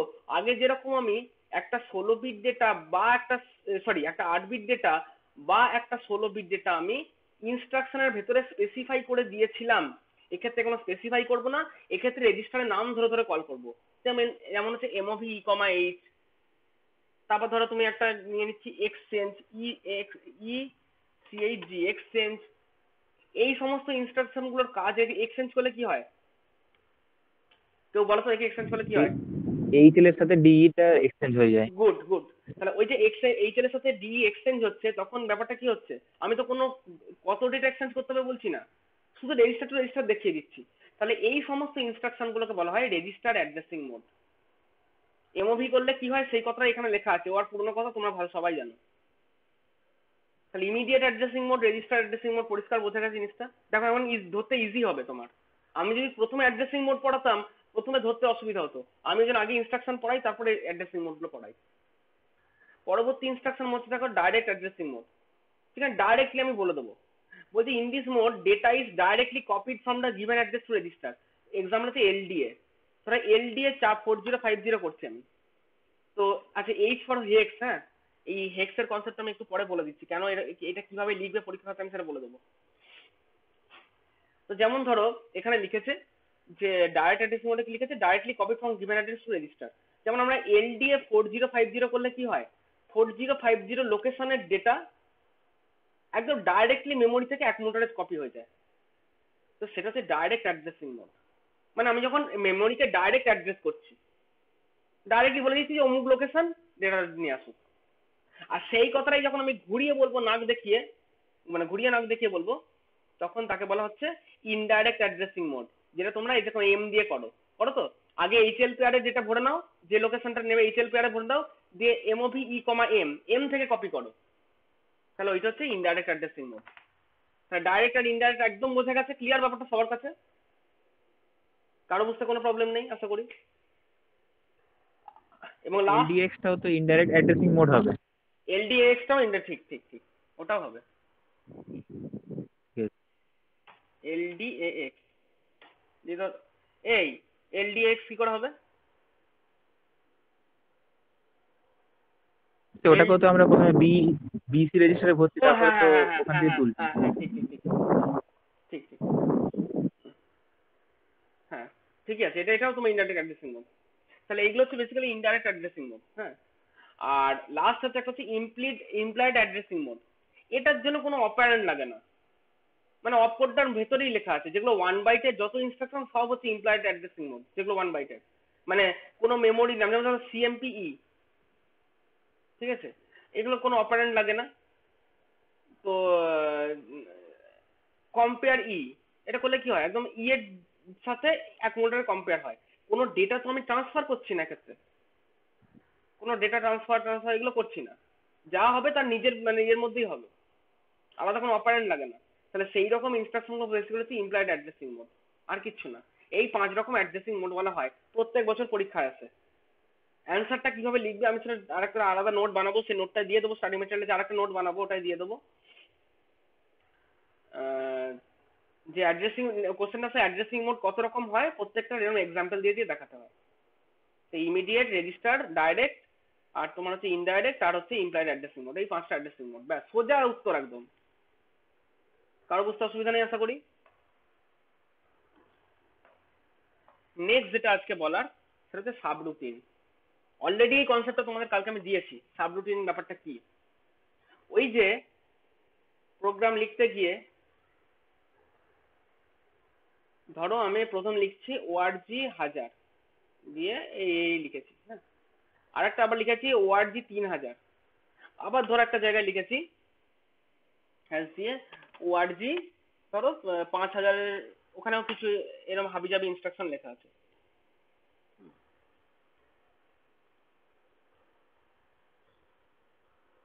ও ও সরি সরি সরি, ধরো এটা 6000, এটা ধরো 7000, ধরো এরকম আবিজাবি কিছু একটা ইনস্ট্রাকশন লেখা আছে। তো এই যে চেহারাটা লিখেছি প্রোগ্রামটা, এই যে এত বড় প্রোগ্রামটা আমি লিখেছি, 1000 লোকেশন থেকে আমি একটা লেখা লিখেছি, 3000 লোকেশন থেকে একটা লেখা আমি লিখেছি, 5000 লোকেশন থেকে একটা লেখা আমি লিখেছি, মনে করো, ঠিক আছে? আচ্ছা, আমার বক্তব্যটা হলো যে তোমাদেরকে যদি আমি প্রোগ্রামটা এক্সিকিউট করতে বলি, তোমরা কোন লোকেশন থেকে এক্সিকিউট করা শুরু করবে? কেউ উত্তরটা বলো আমাকে। 1000। এক্স্যাক্টলি, যখন আমি বলবো যে প্রোগ্রামটা এক্সিকিউট করো, তোমরা কিন্তু দেখেই বুঝতে পারছো যে 1000 থেকে এক্সিকিউট করতে হবে। অর্থাৎ this is my main program. এই মেন প্রোগ্রামের মধ্যে কল 3000 করেছি, অর্থাৎ 3000 লোকেশনে কিছু একটা লেখা আছে, সেটা হচ্ছে আলাদা কাজ, রিটার্ন করে এখানে ফিরে আসবে। আবার এখানে ধরো 5000 কে কল করেছি, 5000 লোকেশনে কিছু লেখা আছে, সেইটা কাজ করে আসবে। তার মানে কি, এইটা হচ্ছে আমার মেন টাস্ক। এই মেন টাস্কের মধ্যে কিছু সাব টাস্ক থাকে, সাব টাস্ক, যে সাব টাস্ক গুলো তুমি 3000 এবং 5000 লোকেশনে স্পেসিফাই করে দিয়েছো, তখন এইটাকে বলা হয় মেন রুটিন।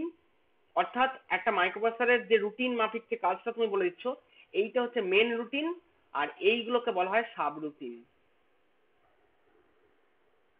সাব রুটিন বলা হয় বা সার্ভিস রুটিন বলা হয়, দুটোই বলা হয়। তো অর্থাৎ ওকে স্পেসিফাই করে দিচ্ছ তুমি যে কি কাজ করতে হবে। কল 3000 বলছো মানে এই 3000 লোকেশন একটা কাজ তুমি স্পেসিফাই করলে বলছে সেই কাজটা তুমি স্পেসিফাই করে দিচ্ছ, সেইগুলো হচ্ছে সাব রুটিন, যেটা হচ্ছে মেনের ভেতরে নয়, মেনের বাইরে দু জায়গায় লেখা আছে। এক্স্যাক্টলি যেটা তোমরা সি প্রোগ্রামে করতে এরকম, কালকে আমি বলেছিলাম, ধরো তুমি এরকম লিখলে, সি প্রোগ্রামে লিখলে ভয়েড মেন, ভয়েড মেন লিখলে, যে ভয়েড মেনের ভেতরে তুমি কি লিখছো, ধরো মেন প্রোগ্রামটা লিখছো বেসিক্যালি, হ্যাঁ, ধরো লেখাগুলো লিখছো, এগুলো সব মেন প্রোগ্রামের লেখাগুলো লিখেছো তুমি, ঠিক আছে। তো মেন প্রোগ্রামের মধ্যে কোথাও তুমি কি করেছো, যে ধরো এরকম লিখেছো যে ডি ইকুয়াল টু ধরো ফাংশন 1 অফ 15, ধরো এরকম একটা লেখা তুমি লিখেছো, আমি এই কোলন ফলন দিচ্ছি না, এবং এই যে ফাংশন 1 অফ 15 তুমি লিখছো, সেই ফাংশন অফ 1 কি, আচ্ছা ছাড়ো, তুমি যেটা জানতে আমি সেটাই বলছি। ধরো তুমি লিখছো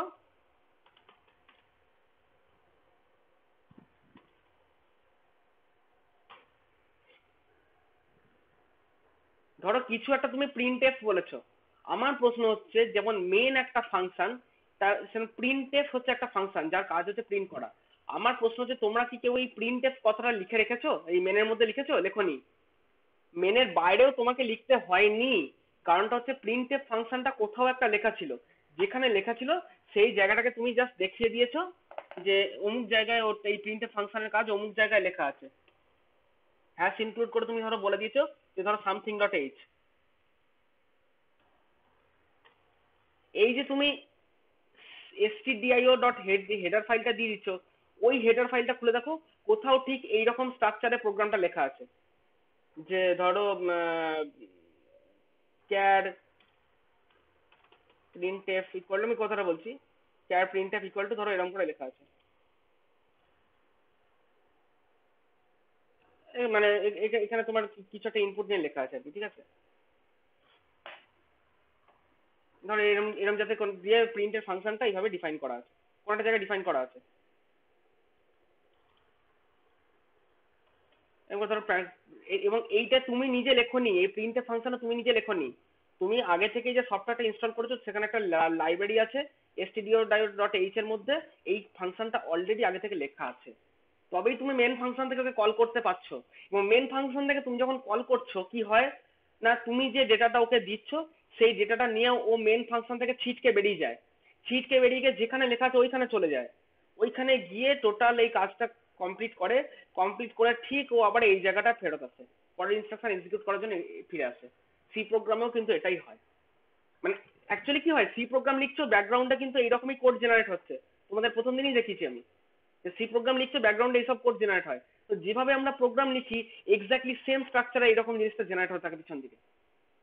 যে সেইটা তুমি যদি ভালো করে দেখো দেখবে তুমি একটা ফাংশনকে বেসিক্যালি প্রিন্টএফ লিখেছো মানে তুমি বেসিক্যালি একটা ফাংশনকে কল করেছো, তো সেই কল করে সেটা কোন লোকেশনে গেছে সেখানকার কাজ ছেড়ে আবার এখানে রিটার্ন করে আসবে, ঠিক ওভাবেই সাজানো আছে জিনিসটা। তাহলে তুমি যখন, এইটা হচ্ছে তোমার মেন প্রোগ্রাম বা মেন রুটিন, আর এইগুলোকে বলা হচ্ছে সাব রুটিন। তো সাব রুটিন আমরা কেন ইউজ করব, তার কারণটা হচ্ছে এই প্রিন্টএফ ফাংশনটা, এই প্রিন্টএফ ফাংশনটা হিউজ বড় একটা ফাংশন, হিউজ বড়। আর তুমি যদি এই কাজটা ধরো প্রিন্টএফ তুমি একবার করেছো, তুমি আবার ধরো কিছু একটা প্রিন্টএফ করছো, করো তো সি প্রোগ্রামে একাধিকবার তোমরা প্রিন্টএফ করেছো, ধরো এখানেও প্রিন্টএফ করেছো, আবার ধরো এখানেও প্রিন্টএফ করেছো, তাহলে অনেকবার যদি একই ফাংশনকে অনেকবার ইউজ করছো, তা তুমি কি এই প্রিন্টএফের এই যে কোডটা ভেতরে ধরো অনেক অনেক লাইন বাই লাইন অনেক কোড লেখা আছে ভেতরে, তুমি এই লেখাটাকে কি বারবার একবার এই জায়গায় লিখবে, আবার এই জায়গায় লিখবে, আবার এই জায়গায় লিখবে, করবে কি? কখনোই করবে না। একই কাজ যদি আমাকে বারবার এক্সিকিউট করতে হয়, আমি শুধু সেই ফাংশনটাকে ধরে কল করে দিই, এটা করে থাকি আমরা, হ্যাঁ কি না?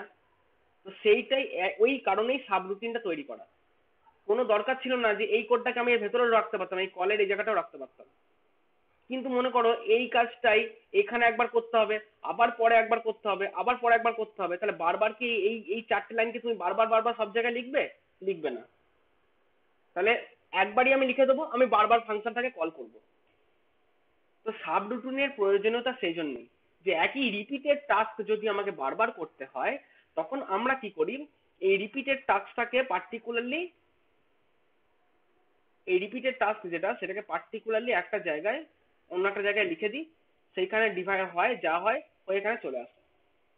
ধরো তোমাকে আমি একটা এক্সাম্পল দিচ্ছি, যে তোমাকে আমি বললাম যে একটা মেন প্রোগ্রাম, এই যে ধরো মেন প্রোগ্রাম, সে মেন প্রোগ্রামের মধ্যে কি লিখতে হবে, তোমাকে একটা ভাগের কাজ ডিভাইড, যে ডিভাইডের প্রোগ্রাম তোমরা শিখেছো আগের দিন, ডিভাইড হোক বা মাল্টিপ্লাই হোক, সেই কাজটা আমি বলছি এখানে বেশ কয়েকবার করতে হবে, অনেকগুলো ভাগ যোগ করতে হবে। তা তুমি কি ওই ভাগের প্রোগ্রামটা কি বারবার বারবার এখানটায় লিখবে? হ্যাঁ কি না? কি করবে বলো, তোমরাই বলো কি করবে তখন, কেউ বলো। হ্যালো? সাবরুটিন করে নেবো। হ্যাঁ হ্যাঁ, তো ভাগের প্রোগ্রামটা কোথায় লিখবে সেক্ষেত্রে? ধরো এখানে লিখবে, তাই তো? হ্যাঁ, যতবার তোমার ভাগ অরিজিনাল করা দরকার, দিয়ে দেবো। হ্যাঁ এবার যতবার তোমার ভাগ করা দরকার হবে ততবার তুমি এই কল করবে, তাহলেই হবে। ধরো তো একই সাথে 4-5 রকম ভাগ আমি করবো, তাহলে ভাগের প্রোগ্রামটা আমি এখানটা লিখে রাখবো না, কোনো অসুবিধা নেই। যে এবার আমি জানি যে ভাগ করার সময় এই এই ফাংশনকে আমি কল করে দেবো, ব্যাস আর কিছু করতে হবে না।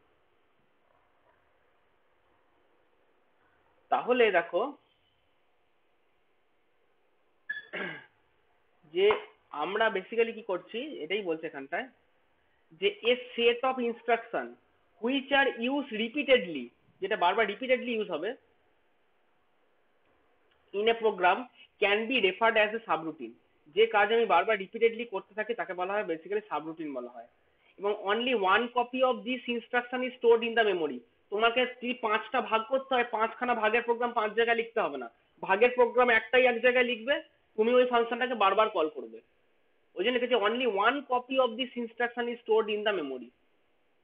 When a subroutine is required, it can be called many times during the execution of a particular program, যেটা আমি বললাম।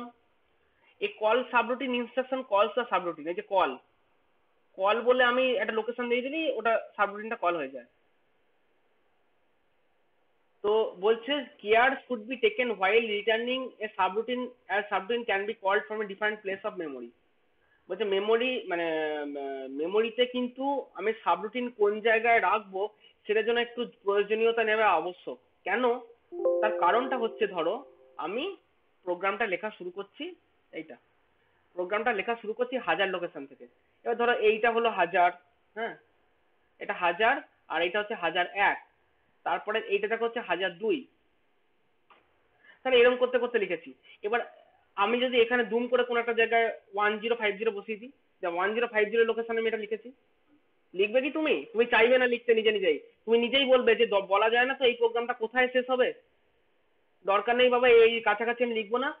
অনেক জায়গা আছে আমার, আমার লোকেশন আছে 0000 থেকে শুরু হয়েছে আমার FFFF যেতে লম্বা জায়গা আছে, বিশাল মেমোরি, 64 KB মানে বিশাল মেমোরি, লিখে লিখে তুমি কখনোই শেষ করতে পারবে না। তো 64 KB র্যামের মধ্যে অনেক জায়গায় স্লট আছে, আমি আমার সাবরুটিনকে একটু দূরে কোথাও লিখি, 2000 কোথাও লিখি। আবার এমন না করি ধরো এখানে দুম করে একটা বলে দিলাম যে STA 2000, এইসব কেস যেন আবার না করে বসি আমি, কারণ STA 2000 করলে এই 2000 তুমি এই যে লেখাটা লিখেছো লেখাটাই যাবে চেঞ্জ হয়ে। কাজেই ওটাই বলছি যে তুমি কোথায় কোথায় কি করবে তুমি একটা জায়গা ফিক্স করে নাও, ফিক্স করে নাও যে যত STA LDA মার্কার ডেটা আমি সেভ করবো সেগুলো 5000 লোকেশনের পরবর্তী জায়গায় সেভ করবো, ঠিক আছে? আর যত সাবরুটিন হ্যানা তানা এই রুটিনগুলো লিখবো সেগুলো আমি 2000 লোকেশন থেকে লেখা শুরু করবো। ধরো 2000 লোকেশন একটা লিখলাম, তারপরে ধরো 2050 লোকেশন একটা লিখলাম, আমি এইভাবে লিখতে লিখতে যেতে পারি আমার সুবিধার জন্য। কিন্তু আমি ওটা একটু মাথায় রাখতে হবে যে আমি এমন একটা জায়গায় ডেটাগুলো সেভ করবো সেটা যেন কারোর সঙ্গে যেন আমার মানে ইয়ে না হয়ে যায়, মানে ক্লাস না হয়ে যায়, যে একটা জায়গায় প্রোগ্রাম লেখা আছে, এই প্রোগ্রাম লেখাটার উপর আমি আবার STA করছি, তাহলে টোটাল সিস্টেমটা ঘেটে যাবে। তাহলে ওটাই লিখেছে যে সেই জন্য একটা স্পেশাল, মানে আমি কোথায় মেমোরি কোন জায়গায় আমি সাবরুটিন লিখছি আমাকে কিন্তু একটু স্পেশাল কেয়ার নিতে হয় সেই ব্যাপারটা, ঠিক আছে? আর কি বলছে, the content of the PC program counter must be saved by the call subroutine instruction to make a correct return. বলছে প্রোগ্রাম কাউন্টারের মধ্যে যে লাস্ট ভ্যালুটা থাকার কথা সেটা অবশ্যই কিন্তু সেভ করতে হবে কোথাও একটা, নাহলে তুমি ঠিক জায়গায় রিটার্ন করতে পারবে না। সুবিধা হচ্ছে এটাই, এই যে লিখেছে মাস্ট বি সেভড, সেভ করতেই হবে। সুবিধা হচ্ছে এটাই, সেভটা তোমাকে করতে হয় না, সেভটা মাইক্রোপ্রসেসর নিজে নিজে করে। দেখিয়েছি গতকালকে আমরা কিভাবে স্ট্যাক পয়েন্টার নিজে নিজে সেভ করছে, যে কোথায় রিটার্ন করতে হবে। তো ওটাই আমার সুবিধা একটা। হুম। তো এই এই ব্যাপারটা এরকম দেখিয়েছে যে সাবরুটিন থেকে ফিরে যখন নেক্সট ইনস্ট্রাকশনে যাবে, তো সে নেক্সট ইনস্ট্রাকশন কোথায় সেভ হবে, না সেটা হচ্ছে স্ট্যাকের মধ্যে। এবং গতকালকে আমরা এই স্ট্যাকের ব্যাপারটা দেখিয়েছি, যে ধরো তুমি নেস্টিং করেছো, এটাকে এর পরবর্তী জিনিস হচ্ছে আমরা নেস্টিং। এই নেস্টিং টার্মটা কি? তোমরা সি প্রোগ্রামে নেস্টিং লুপ পড়েছিলে? একটা ছিল এরকম, মনে পড়ছে কিনা দেখো। এরকম ছিল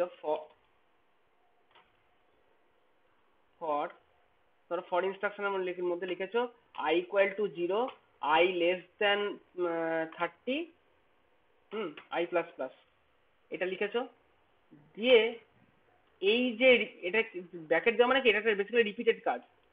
এই রিপিটেড কাজের মধ্যে ধরো আবার একটা ফর লুপ তুমি লিখেছো, ধরো লিখেছো for j equal to 0, j less than 10, j plus plus, দিয়ে তার মধ্যে আবার একটা লেখা তুমি লিখেছো।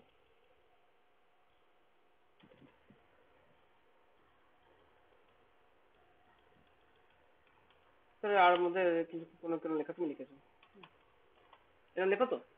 তাহলে দেখো তুমি এই ট্যাগটা বেসিক্যালি লুপ, এই লুপটাকে তুমি কোথায় লিখেছো, এর ভেতরে লিখেছো। তখন এই লুপটাকে বলা হয় নেস্টেড লুপ, অর্থাৎ এই বাইরের ফর লুপের ভেতরে আরেকটা ফর লুপ, বা ধরো তার ভেতরে আবার একটা মনে করো হোয়াইল লুপ, কথার কথা বলছি, ধরো তোমার মধ্যে আবার একটা হোয়াইল লুপ আছে।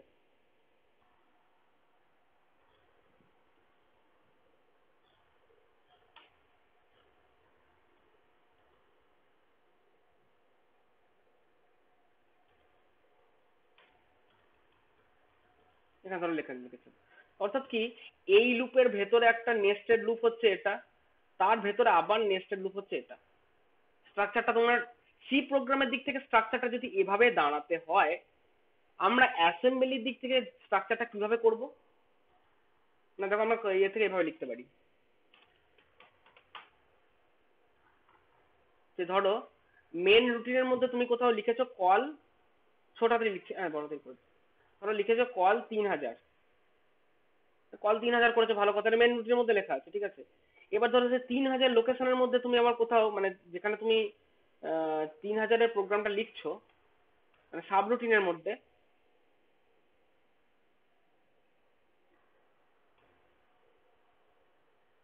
তার মধ্যে আবার ধরো তুমি এখানে কোথাও লিখেছো আর মনে করো আবার এখানে আবার লিখেছো একটা কল, কল 5000, ঠিক আছে। তবে আর ধরো কিছু একটা লেখা আছে, আরো ধরো কিছু লেখা আছে এরকম, দিয়ে আবার এখানে লেখা আছে রিটার্ন। আবার ধরো সেম কাজ তুমি করেছো 5000-এর মধ্যে আবার কোথাও একটা করেছো,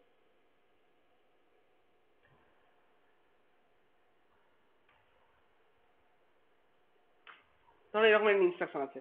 তাহলে সেক্ষেত্রে কি হলো, মেন প্রোগ্রামের মধ্যে কোথাও একটা কল পেলো, যে কল করলো, ধরো অন্য একটা লোকেশনে চলে গেল, সেখানকার কার্ডে এক্সিকিউট করতে ও আবার একটা অন্য জায়গায় লাফিয়ে কল হয়ে চলে গেল, এখানে চলে গেল, সেইখানকার কাজ করে রিটার্ন করছে। এইখান থেকে রিটার্ন করলে স্ট্যাক পয়েন্টার কোথায় রিটার্ন করতে বলবে? স্ট্যাক পয়েন্টার কিন্তু এইখানে রিটার্ন করতে বলবে। কিভাবে বললো তোমরা গতকাল দেখেছো, যখন এইখান থেকে রিটার্ন করবে দেখো এইখানটাতে ফিরে আসবে, এইখানে ফিরে আসার পর যেই আবার একটা রিটার্ন পাবে, তারপরও মেন প্রোগ্রামে এই জায়গাটা রিটার্ন করে আসবে, তাই তো? মানে ঠিক এক্স্যাক্টলি দেখো যে স্ট্রাকচারটা আমি বলতে চাইছি, যে একটার মধ্যে একটা, তার ভেতরে একটা, সেইটাই হচ্ছে এইভাবে আমরা রিপ্রেজেন্ট করতে পারি অ্যাসেম্বলিতে, এবং এটাই হয়। আমরা যখন অ্যাসেম্বলি কোড জেনারেট করি এরকমই কোডটা জেনারেট, এইভাবেই জেনারেট করে জিনিসটা, মানে আমরা যখন সি প্রোগ্রাম কম্পাইল করি এইরকমই কোডই জেনারেট হয়। তো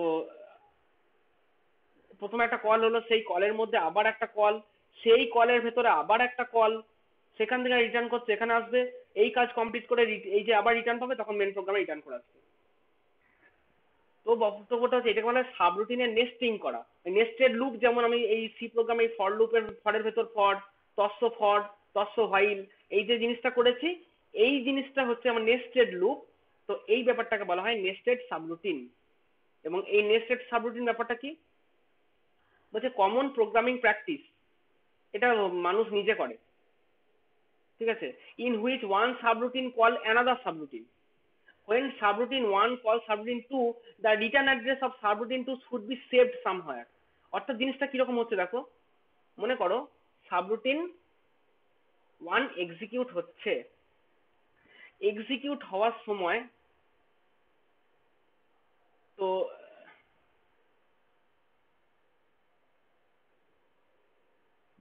কি হলো ব্যাপারটা,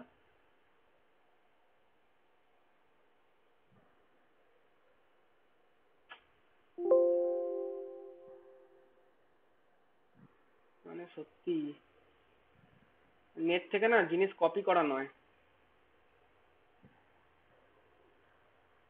এই ছবিটা নেট থেকে কপি করেছি আমি, অবস্থা দেখো। তোমরা বুঝতে পেরেছো কি প্রবলেম? কেউ কি বুঝতে পেরেছো? দাঁড়াও,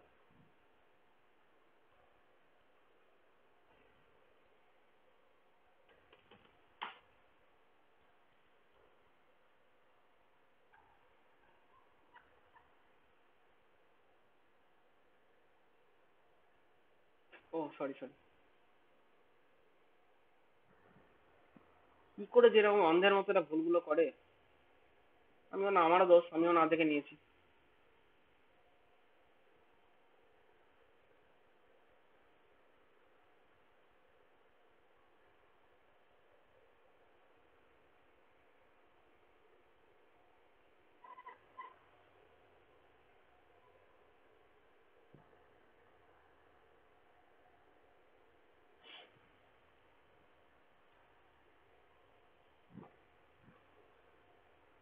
হুম, তো কি হবে দেখো, প্রথমে হচ্ছে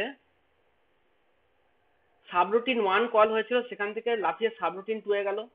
তো সাবরুটিন 1 থেকে যখন লাফিয়ে সাবরুটিন 2 এ গেল, স্ট্যাক পয়েন্টার কি করলো, এইরকম একটা লোকেশনে, তোমরা কালকে দেখেছিলে এফ এফ এফ ই, তাই তো, খেয়াল করেছিলে কালকে, এফ এফ এফ ই লোকেশনে একটা, মানে ই আর এফ এফ, এই দুটো লোকেশন মিলিয়ে একটা রিটার্ন অ্যাড্রেস সাবরুটিন 1 এর রিটার্ন অ্যাড্রেসটা সেভ করে রেখেছিল।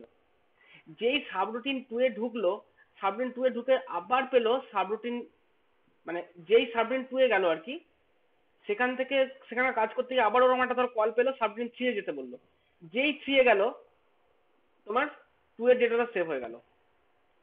সেখান থেকে আবার যদি কোনো কাজ থাকে, ধর আবার একটা কোনো কাজ আছে, সেক্ষেত্রে এই ডেটাটা সেভ হলো। তোমরা কালকে দেখেছিলে যে পরপর পরপর করছি, পরপর পরপর ডেটা এখানে সেভ হচ্ছিল।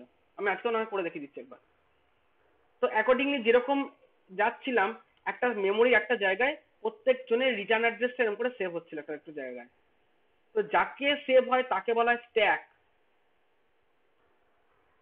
আজকে সকালে একজন জিজ্ঞেস করেন, স্ট্যাক ব্যাপারটা কি আর স্ট্যাক পয়েন্টার ব্যাপারটা কি।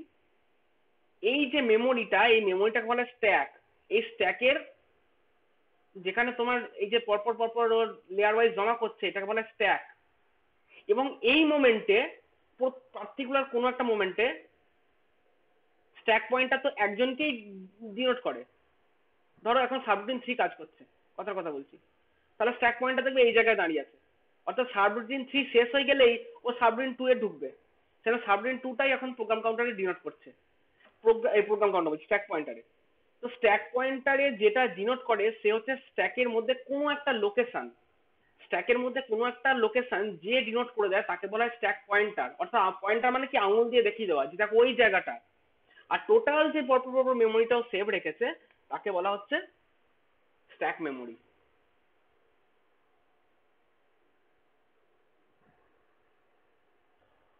জিনিসটা বোঝা গেছে না যায়নি? যখন যায়নি তখন আরেকবার দেখে নাও জিনিসটা কি করছি আমি। বলো, কে কি বলো বলো।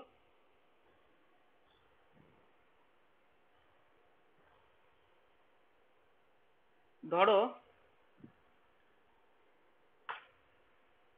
কোডটা ভালো করে দেখো। ধরো 1000, হ্যাঁ, এই লোকেশন থেকে আমি কিছু লেখা লিখছি। কি লেখা লিখছি না, ধরো প্রথমে একটা ঢপের কেতন মার্কা ইনস্ট্রাকশন এমওভি এ কমা এম, তারপর আমি লিখছি ধরো কল 2000, কল 2000 পর ধরো আবার একটা জিনিস আমি এরকম লিখে রেখেছি।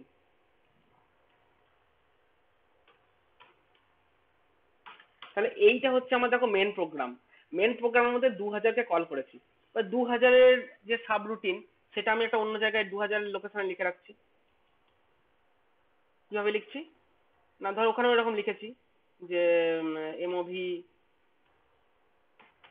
যা খুশি, হ্যাঁ এগুলো যা খুশি ইনস্ট্রাকশন, আবার একটা ধরো লোকেশনকে কল করেছি, অর্থাৎ একটা সাবরুটিনের ভেতরে আবার একটা সাবরুটিনকে কল করেছি, নেস্টিং যেটাকে বলছি আমি। ঠিক আছে, এটা কল করলাম, তারপর আবার ধরো আরেকটা ধরো এই মার্কা একটা ইনস্ট্রাকশন আছে,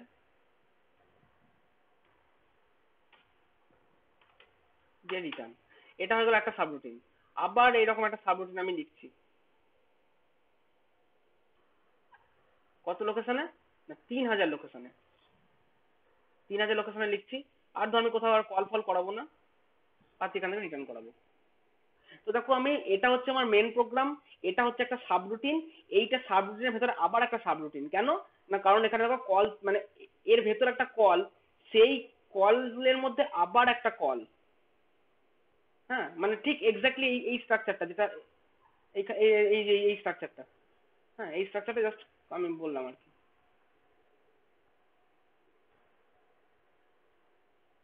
আচ্ছা,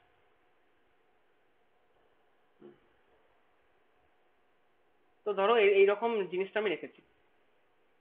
এবার কি হবে, এরকম অবস্থায় রাখলে দেখতে পাবে তোমরা, অ্যাসেম্বল করলাম।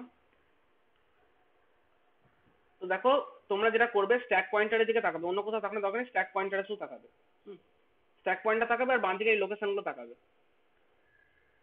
তো দেখো 1000 প্রথম ইনস্ট্রাকশন এক্সিকিউট হচ্ছে। ও স্টার্টিং অ্যাড্রেসটা চেঞ্জ করতে হবে 1000।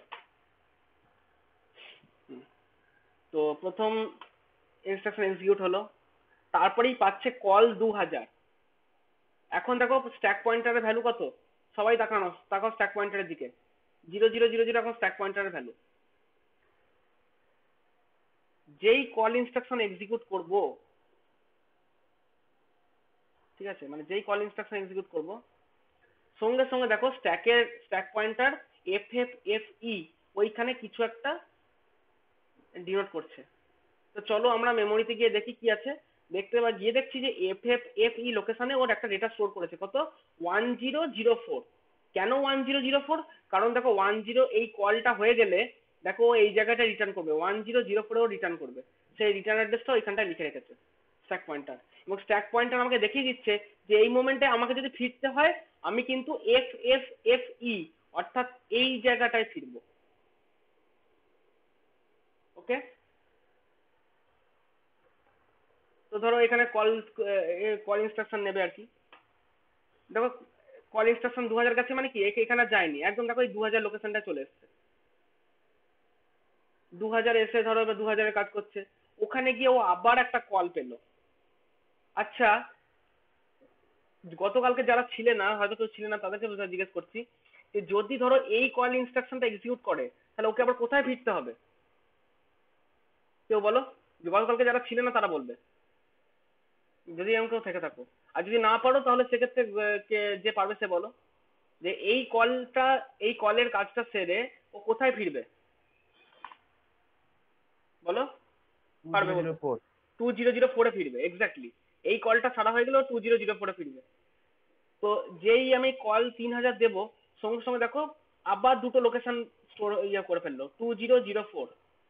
এখন স্ট্যাক পয়েন্টার ভ্যালু দেখাচ্ছে FFFC, অর্থাৎ এখন যদি ওকে রিটার্ন করতে হয় ও FFFC অর্থাৎ এই 2004 এই লোকেশনটায় ও রিটার্ন করবে। তো 3000 গেল, 3000 দৌড়ে গিয়ে 3000 কাজ করছে, তাই তো। 3000 ওখানকার যেরকম 3000 কাজ করছে, যদি এখানে আরো কোনো কল থাকতো তাহলে আবার সেখানে জাম্প করে যেত। তাহলে এই যে ও দেখো এবার 3000 কাজ করছে যাচ্ছে, এরপর দেখো রিটার্ন করবে। যে মোমেন্টে রিটার্ন করবে, কোথায় রিটার্ন করবে, স্ট্যাক পয়েন্টার বলে দিচ্ছে যে FFFC লোকেশনেও রিটার্ন করবে, অর্থাৎ এই যে 2004। এই লোকেশনটা রিটার্ন করবে। দেখো যেই পরবর্তী আমি নেক্সট ইনস্ট্রাকশন মারলাম, দেখো 2004 ফিরে এলো। তখন স্ট্যাক পয়েন্টারের ভ্যালু চেঞ্জ হয়ে গেছে FFFE, অর্থাৎ এর পরবর্তী যে রিটার্ন করবে ব্যাকে আসছেও, তখন 1004 রিটার্ন করবে। দেখো এই কি করলাম, এই যেই পরবর্তী রিটার্নটা পাবে ঝপ করে দেখো কোথায় রিটার্ন করলো, 1004 রিটার্ন করলো। তখন দেখো স্ট্যাক পয়েন্টারের কাজ কমপ্লিট হয়ে গেছে, স্ট্যাক পয়েন্টার আবার 0 হয়ে গেছে।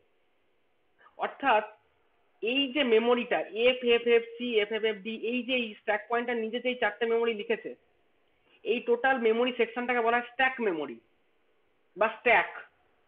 আর স্ট্যাক আর মেমোরি যে লোকেশনকে সূচিত করে দেয় যে রেজিস্টার, তাকে বলা হয় স্ট্যাক পয়েন্টার। তাহলে বোঝা গেছে ব্যাপারটা কিরকম হলো। দেখো তলার মধ্যে তলায়ও রেখেছিল সাবরুটিন 1 এর রিটার্ন অ্যাড্রেস, তারপরে রেখেছিল সাবরুটিন 2 এর রিটার্ন অ্যাড্রেস, অর্থাৎ তলায় 1 তারপরে 2, আবার যদি কোনো সাবরুটিন আছে তার উপরে সেভ করবে, অর্থাৎ তলা থেকে উপর উপর সেভ করতে যায়। সেই জন্য ছবিটাকে আমি এরকম দিয়েছি, এবার এই ছবিটা এরকম, প্রথমে দেখো রিটার্ন অ্যাড্রেস অফ সাবরুটিন 1 একদম তলায় সেভ হবে, এই জায়গাটায় এখানে সেভ হবে, তারপরে সাবরুটিন 2 এর অ্যাড্রেস সেভ হবে, তারপরে সাবরুটিন 3 এর অ্যাড্রেস সেভ হবে। সেভ যখন করবে স্ট্যাক পয়েন্টার এইরকম এরকম এরকম আকারে সেভ করতে করতে যাবে, মাথায় মাথায় সেভ করতে করতে যাবে, আর যখন ফিরবে ফেরার সময় এইভাবে ফিরতে ফিরতে যাবে। কারো বুঝতে কোনো অসুবিধা নেই? স্ট্যাক মেমোরি, স্ট্যাক পয়েন্টার এবং সাবরুটিন ব্যাপারটা কারো বুঝতে কোনো প্রবলেম নেই আশা করি। কারো কোনো কোশ্চেন থাকলে বলো একটু, অ্যাটেন্ডেন্সটা নিয়ে আমি। কারো মনে কোনো প্রশ্ন হলে বলতে পারো।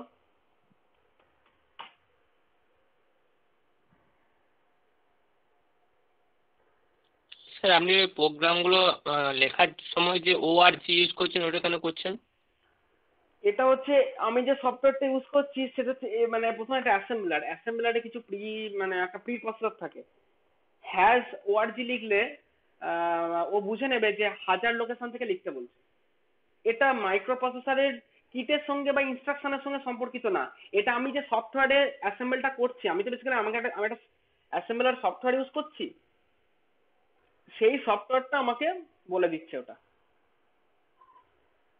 মানে আমি যে সফটওয়্যারটা ইউজ করছি সেই সফটওয়্যারের সিনট্যাক্স ওটা, যে সফটওয়্যার বলে দিচ্ছে যে আপনি যে লোকেশন থেকে লিখতে চান সেটাকে আমি হ্যাশ ওআরজি করে দেখিয়ে দেবেন।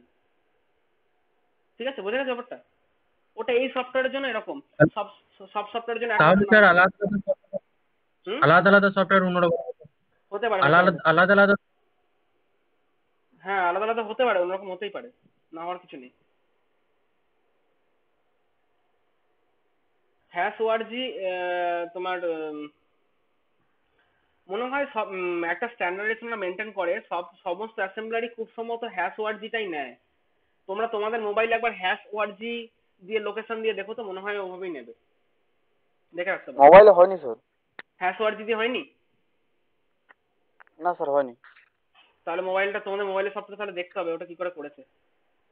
মোবাইলের সফটওয়্যার একবার তাহলে দেখে নিতে হবে। আজকে আর সময় নেই, আমি সোমবার একবার দেখে নেবো, ঠিক আছে? সোমবার ল্যাব আছে, সোমবার দেখে নেবো একবারে, ঠিক আছে? আচ্ছা এবার বলি, গতটা একটা মানে গত ইয়েতে একটা অ্যাসাইনমেন্ট দিয়েছিলাম, পরবর্তী আরেকটা অ্যাসাইনমেন্ট আমি দেবো।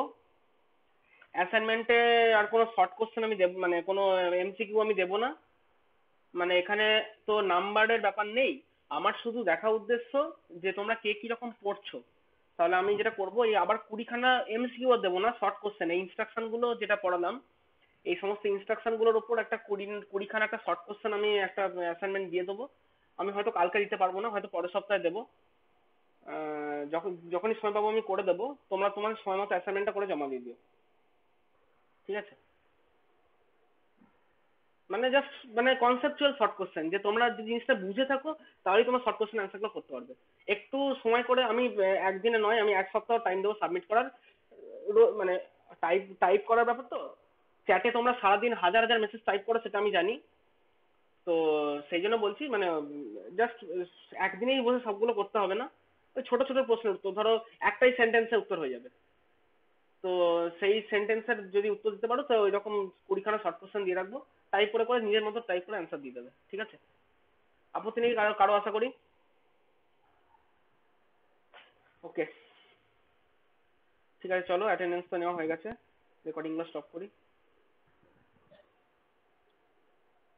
কে কি বলবে বলো?